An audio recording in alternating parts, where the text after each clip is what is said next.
Hello everyone and welcome to my channel. If you're new here, this is Property Doctor Show, the show that brings to property owners and property users the easiest remedies to maintain your homes, to manage your homes, even to acquire property, so that you can save lives, save time, save money. My name is Funmi Amunega Ajayi, also known as your Property Doctor. You can connect with us on Facebook, on Instagram, and on YouTube at Property Doctor NG, and on Twitter at Property Doc NG.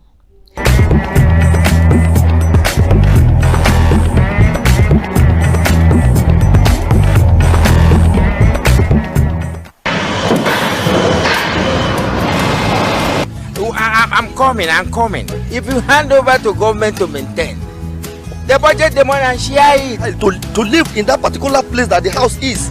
So it's supposed government will compensate them so that and pay them and relocate them to where they are going and build another house for them. Careful engineering and management to meet human needs.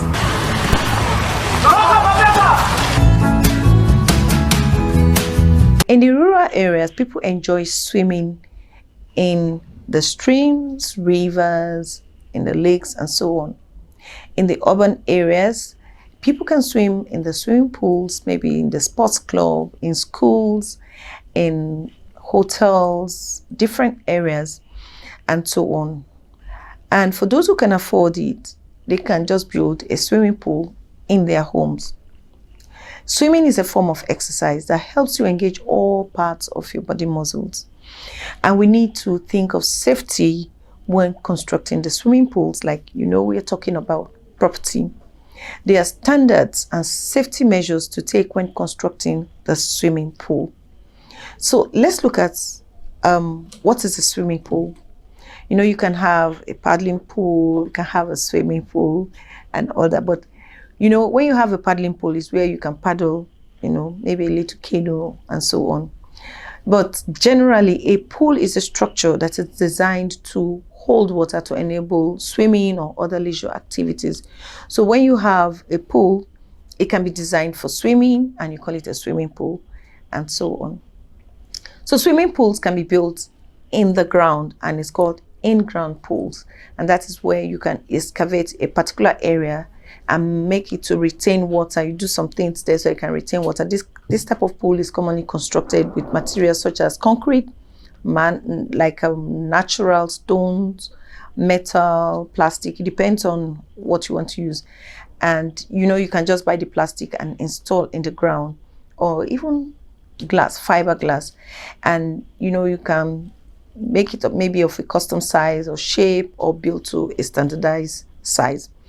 Or a swimming pool can be built above the ground, just like a freestanding construction as part of the building, maybe like a part of a building or maybe other larger structure. Swimming pools above the ground can be found in ocean liners, maybe the rooftop, some people, maybe in cruise ships and so on. And here you can use plastic or fiberglass. Different materials can be used to construct the swimming pool. In as much as we want something for leisure or for sports or maybe for training, as the case may be, you should also look at the safety of the pools generally, especially where you have the vulnerable ones, the young ones, and even old ones, or people that are not just strong enough, or those who don't know how to swim.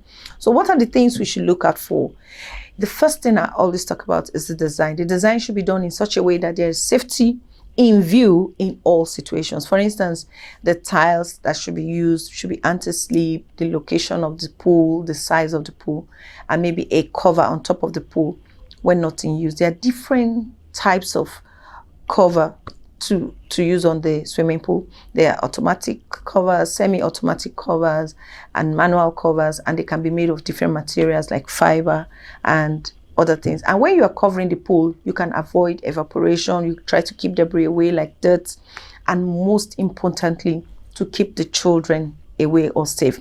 When I was preparing for this, I thought about the loss of two beautiful children of our artists, and I was thinking there should have been something maybe to keep these kids away, because I was really touched. But I thought about alarm system and so on. I started doing my research and I found out that yes, it's available. Generally, swimming pools can pose a risk of accidents and drowning, which may be common for swimmers who who are inexperienced, or a swimmer who suffers from seizure or while swimming, or someone who has a respiratory problem, or someone maybe who is susceptible to a heart attack. Most times, lifeguards are employed at most swimming pools to execute water rescues and to administer first aid as needed, or as the case may be, just to reduce the risk. Other accident that can happen is if one dives in a shallow area. The important measure is to place a notice, show a description that this area is a deep end or that area is a shallow end. So diving in a shallow area of a pool may also lead to significant head or even neck injuries. It is advisable that when diving, that it's the head first diving that should be done at the deepest point of the pool. You know, when we say deepest part of the pool, we are looking at the minimum depth to be maybe 2.4 meters, but 3.7 meters depth is better if the distance between the water and the board is wide enough. Pools also present a risk of death due to drowning, particularly in young children. If necessary, put your precautions in place. In fact, to prevent drowning, it's very necessary to put your precaution in place. Swimming pool is a major cause of childhood death in some areas where they are not really taking safety into consideration. One major safety measure requirement is that the residential pool should be enclosed with fencing. This is to restrict unauthorized and unsupervised access to the swimming pool. You know, the swimming pool should have a door or an alarm system or an access alarm so that you know that somebody has entered them. The safety products to use in the swimming pools include, like, you can put baby fences, which should be placed at all times, except maybe when there's supervision of the pool. Some people have pools that are equipped with computer-aided drowning prevention device. This can prevent people from entering into the pool and, you know, getting drowned and nobody hears about it. You know, if you have a struggle and somebody is like trying to drown, the alarm goes on and the person is saved immediately. There's also safety from falling into the pool accidentally, or maybe an alarm system should be in place in case somebody just is walking by and he just falls in. You can also use the alarm to help us. So the government should do something. We should have policies in our building environment so that people will not just build swimming pools just for pleasure, but let's put safety first in place, and checks, regular checks. You go around to check those buildings to make sure that, you know, everything is still working, the alarm is working. You have people checking, like you have supervision in the pool, and also you have a cover. It's very important to have the cover, the swimming pool cover, to cover the pool when not in use, so that your children cannot just stray to that area, or people who don't even know that there's a swimming pool in that area, they don't go into that place and they get drowned.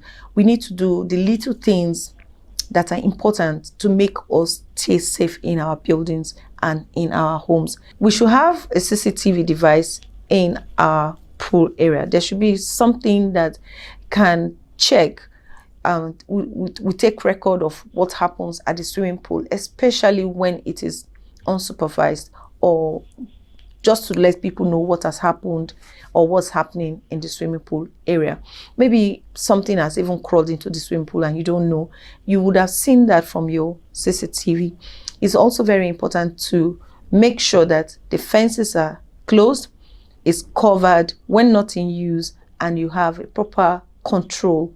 We need a control in our swimming pool area. I pray that the souls of the children will rest in perfect peace. And I also pray that we do the necessary things to keep our children safe. We don't want to hear this kind of news anymore. We are praying that we have a safe environment and maintain our properties very well. And I pray God will comfort their families, and also that we do the right thing. Thank you for being with us on this episode of Property Doctor. I hope you learned something today. Stay safe and stay healthy. I hope to see you same time next week. Please don't forget to click a like button if you made it this far. I'm sure you learned something today. Please click on the like button if you enjoyed this episode, and don't forget to subscribe to our channel. This will make us grow bigger and also reach out to more people. And you join the family. We're waiting for you. It's nice to have you with us. Until then, enjoy the rest of your day. Bye.